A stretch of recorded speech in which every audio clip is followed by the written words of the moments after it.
You see, the world isn't what it used to be. There was a time when dominance was taken for granted, when one voice spoke and the rest followed. But times have changed, and one of the biggest reasons for that change is the rise of India.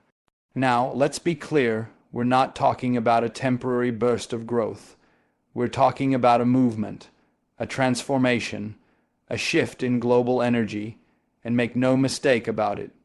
Donald Trump sees it. And he fears it because what's happening in India right now, that's the kind of growth that shakes the foundation of old power structures. India's not just growing economically, it's evolving strategically, politically, culturally, and it's doing it without asking for permission. Now you may wonder, why would a man like Trump, who prides himself on being tough, bold, unapologetic, why would he be afraid? The answer is simple. It's about control. It's about the fear of losing the upper hand. For decades, the United States has positioned itself as the center of global decision-making. But India isn't waiting for anyone to hand it a seat at the table. It's building its own damn table. Take a look at India's global posture today. It's engaging with Russia, with the West, with the Middle East. It's signing trade agreements, building strategic defense partnerships, investing in Africa, and shaping global digital norms. And all the while, it's maintaining a firm, independent voice. That independence, that refusal to fall in line, that's what unsettles Trump the most. Because in Trump's world, loyalty is currency, but India isn't playing that game. India plays chess while Trump is still shouting over checkers. Think back to Trump's administration, when India made its own decisions about oil imports, about defense systems, about dealing with its neighbors. It didn't always align with what Washington wanted. Trump, a man used to calling the shots, saw a country that wouldn't fold, that wouldn't be strong, armed, and that's when respect turns to worry. That's when admiration turns to anxiety. You see, Trump doesn't just fear economic growth. He fears sovereign strength. He fears a rising power that doesn't need validation from the West to lead. And India, it's becoming that power. It's not asking for recognition, it's earning it. Through technology, through diplomacy, through its massive influence in the global South. And let's not forget, India isn't just rising in power, it's rising in narrative. The story of the next generation might not start in New York or D.C. It might begin in Mumbai, in Delhi, in Bengaluru. And for a man obsessed with image, with legacy, with being the center of the story, there's nothing more threatening than realizing he might not be the main character anymore. So, when we talk about why Donald Trump is afraid of India's growth, it's not just about economics or policy or politics. It's about power, it's about identity, and it's about a global order that's shifting, whether he likes it or not. India's growth is not a threat to the world, but it is a reality check for those who've grown too comfortable with control. There's something happening in the global economy that you can't ignore. No matter how loud you shout, no matter how many walls you build, or how many slogans you repeat, the rules of the game are changing. And Donald Trump, he knows it, he feels it, because for a man who's built his brand on the image of American dominance, economic, political, cultural, the rise of a country like India signals a new game entirely. One where the old tools don't work. One where the U.S. can no longer assume it's the only player that matters, and that kind of shift that rattles someone like Trump to his core. Now, let's talk about why this isn't just a bump in the road. It's a realignment. India is no longer just participating in the global economy. It's helping write the rules. Digital infrastructure, fintech, mobile payment. India isn't following behind Silicon Valley. It's leading its own revolution. When a rickshaw driver in a small village can accept payments through a QR code faster than someone in a New York deli, that's not coincidence. That's a shift in innovation. That's disruption with a purpose. And when you're someone like Trump, who sees tech as a trophy of American greatness, seeing that edge move elsewhere feels like losing the very thing you brag about at rallies, Trump isn't just watching jobs move. He's watching influence move, control move, and he's not used to that. Because for decades, America was the unquestioned headquarters of economic thought, technological development, and entrepreneurial swagger. But now, you've got Indian companies competing head-to-head with you as giants. You've got startups going global straight from Indian soil. And more importantly, you've got a whole generation of Indian youth who don't see the West as the final destination. They see it as just one of many options. It's not just about what India is doing. It's how it's doing it, strategically, domestically, with a confidence that doesn't need approval.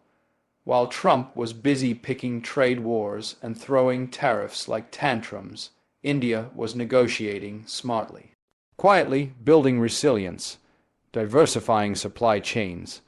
And now, when the world talks about the future of manufacturing, of digital public goods, India's name isn't just mentioned, it's at the center. That scares Trump because he doesn't fear a fight. He fears becoming irrelevant, and there's another layer here. Trump's whole persona is built on the idea of control, command, being the loudest voice in the room. But how do you control something you don't understand? How do you push back against a force that isn't trying to replace you, but simply to outgrow you? India isn't playing America's game. It's building a new one. And Trump, who thrived in the old playbook, realizes he's not equipped for the new one. See, it's easy to mock rivals who are behind. It's easy to laugh off countries that haven't caught up. But what do you do when they pass you by? When they stop asking for validation and start setting the pace? That's the question Trump is wrestling with. Because every time India launches another satellite, signs another trade deal, or builds another unicorn startup, it's not just a win for India, it's a loss of leverage for him. So let's not kid ourselves. The fear isn't just about economics. It's about control slipping away, influence shifting, and a future that no longer revolves around just one voice. You can tell a lot about a man by what makes him nervous. Not by what he says in front of the cameras. Not by what he posts at 2 a.m. But by what he avoids, what he sidesteps, what he tries to downplay. And when it comes to India's technology sector, its relentless, brilliant, unstoppable momentum, Donald Trump knows he's looking at a future that doesn't include him at the center of the frame. That's not just uncomfortable for him, that's terrifying. Because when power shifts from one place to another, it doesn't ask for permission. It moves quietly, confidently, and it changes everything in its path. That's what India's tech rise is doing. Now, Trump has always framed America as the land of ultimate innovation. He talks about the Silicon Valley legends, the great American companies, the genius of U.S. entrepreneurship. But while he's reminiscing about the past, India is living in the future. Cities like Bengaluru and Hyderabad aren't just keeping pace. They're creating a rhythm of their own. Global companies are setting up shop in India not just to cut costs, but to tap talent. Indian engineers, developers, designers. They're not just contributing to the global digital economy, they're leading it. And for someone like Trump, who equates leadership with dominance, watching that leadership being shared, or even challenged, doesn't sit easy. Let's break this down even further. During Trump's presidency, he pushed the America First doctrine like a sales pitch. But what he didn't account for was that the world was no longer waiting in line. Countries like India weren't trying to be second. They were building their own way forward. Indian startups exploded in number and ambition. From edtech to health tech, from logistics to AI, Indian entrepreneurs weren't just copying the West. They were solving uniquely Indian problems with scalable global solutions. That's innovation at its rawest. And it's coming from a place Trump never expected to compete with. And it's not just the quantity, it's the quality. India is producing CTOs, and founders who are reshaping global markets. Just look at the names leading some of America's biggest companies: Google, Microsoft, IBM, Adobe. These aren't just success stories. They're signals. Signals that talent knows no borders, and that the future of tech leadership isn't tied to any one country, especially not one clinging to the past. For Trump, who built his image on national pride and superiority, this kind of global interdependence feels like a threat. But it's not a threat to the world. It's only a threat to the illusion of total control. See, Trump talks a lot about making America great again, but what he won't talk about is what happens when other nations are already becoming great, on their own terms. India's digital public infrastructure, the speed of innovation in fintech, the scale of mobile penetration, these aren't side stories. They're redefining how societies function. While Trump plays politics with old factories and forgotten industries, India is investing in coding boot camps, STEM education, and next-gen startups. One is clinging to nostalgia. The other is building a new world. And maybe that's what scares him most, because Trump doesn't just want to lead. He wants the world to need him, but India's tech rise says otherwise. It says, we've got our own route, our own code, our own future. That kind of independence doesn't bow. It doesn't wait, and it certainly doesn't fear outdated slogans. It just keeps building, and that's what's really hard for him to swallow. Control, that's the word, that's the addiction. For someone like Donald Trump, control isn't just a tool, it's the identity. He built his image on being the boss, the deal maker, the one who walks into the room and says, here's how it's gonna go. But what happens when a country doesn't flinch, doesn't fold, doesn't play along with the script? That's where India comes in. Because in a world where too many nations bend under pressure, India has learned to walk tall, and alone if it must. That's not defiance for the sake of drama. That's geopolitical independence. And that's what truly unsettles Trump. See, Trump comes from an era of transactional politics. You give me this, I give you that. You support me on the global stage, I'll give you a photo op and maybe a trade deal. It's all about leverage, about using America's weight to tilt the table. And for a long time, that worked. Many countries followed the lead because they needed to. But India's posture has always been different. It doesn't rush into alliances, it calculates. It doesn't bark back, it simply acts quietly, intelligently, strategically. That unnerves someone like Trump, who's used to immediate compliance or loud confrontation.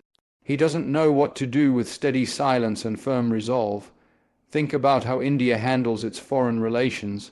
It's not blindly aligned with the U.S., nor is it a puppet for any other power. It buys oil from who it needs to. It chooses its defense partners based on its own interests.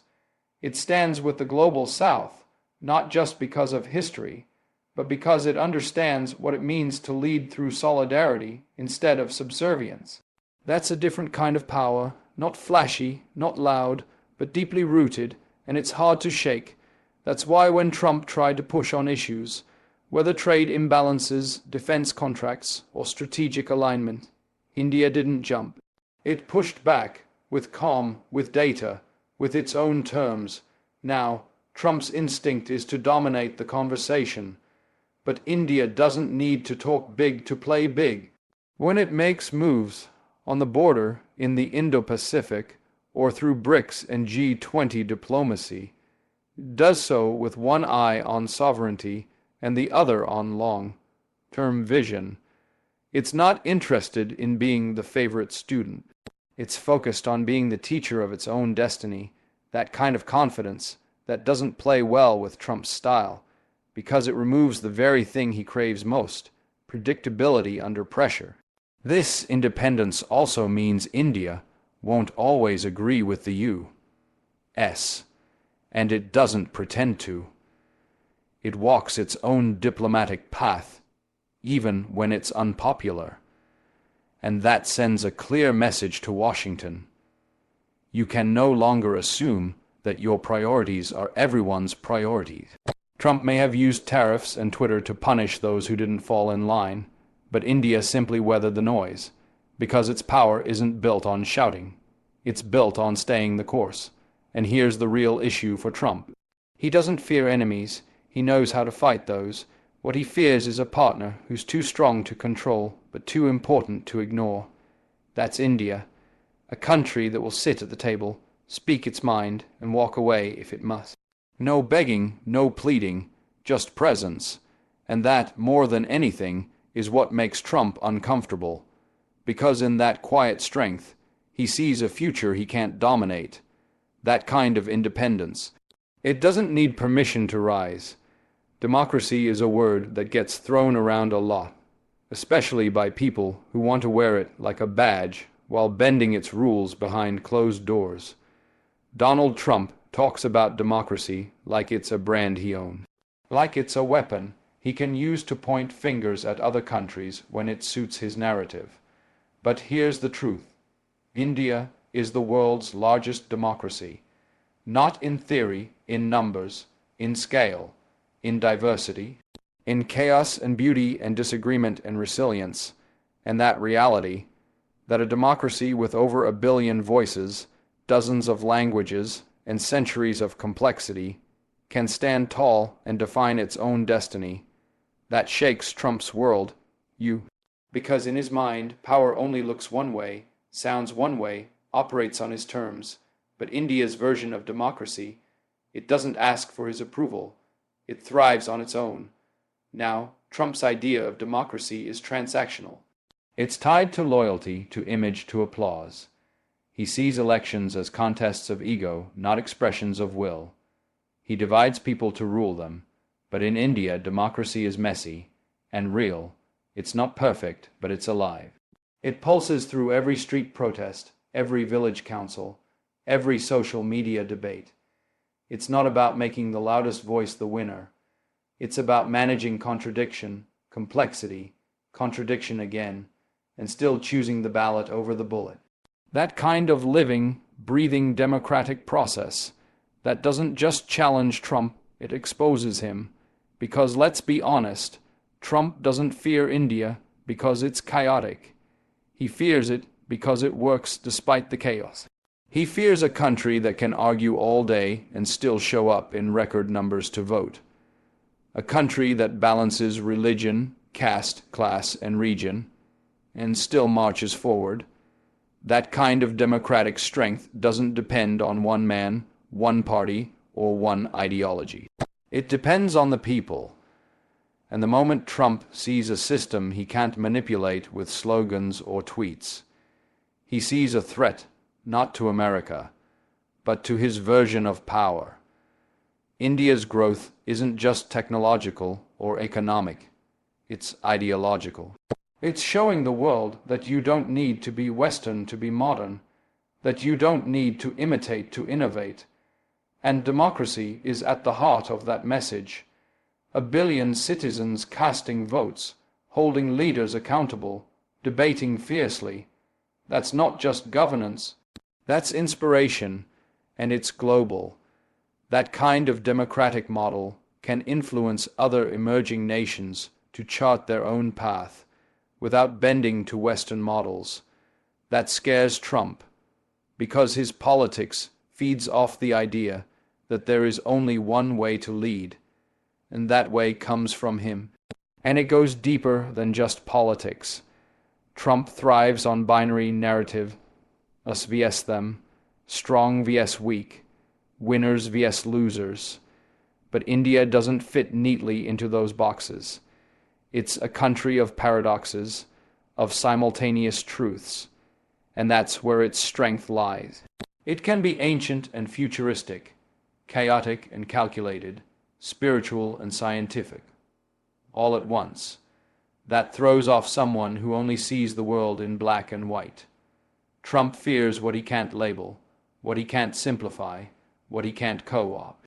You see, when a democracy grows strong without needing validation from the West, it becomes a mirror. And when Trump looks into that mirror, he doesn't see a reflection of his kind of power. He sees a challenge to it. He sees a nation that doesn't need to shout to be heard, one that rises without echoing his voice, and deep down, that makes him nervous, because in India's democratic rise, he sees something he can't dominate, can't define, and certainly can't ignore. Leadership, real leadership, it's not just about volume or visibility. It's not about who yells the loudest or who gets the most headlines. It's about influence. It's about respect. And more than anything, it's about how quietly and consistently you move the world forward without demanding the spotlight. Now, Donald Trump is a man who craves the spotlight. He measures strength in applause, ratings, and reactions.